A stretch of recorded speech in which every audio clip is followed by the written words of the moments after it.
کوشش کریں کہ اس ربیع الاول کے مہینے کے اندر اپنے کردار کو بدلیں، اپنی عادات کو بدلیں۔ ہم نے ہر سال کی طرح جلسے جلوس بھی کرنے ہیں، سارا کچھ کرنا ہے، لیکن ربیع الاول کا جو اصل منشور ہے، مقصد ہے، وہ صرف جھنڈی لگا دینا، صرف نعرے لگا دینا، 2-4 محفلیں کر دینا، جلوس نکال کے ابتباد لے جانا، یہ مقصد نہیں ہے۔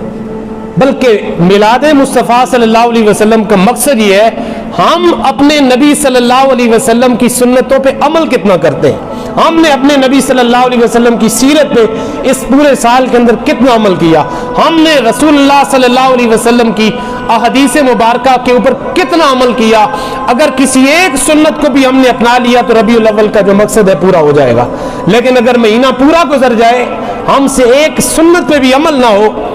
تو مجھے بتائیے پھر ربیع الاول کے نعرے لگانے، جھنڈیاں لگانے کا کوئی مقصد ہے؟ کوئی مقصد نہیں۔ اگر ہمارے اندر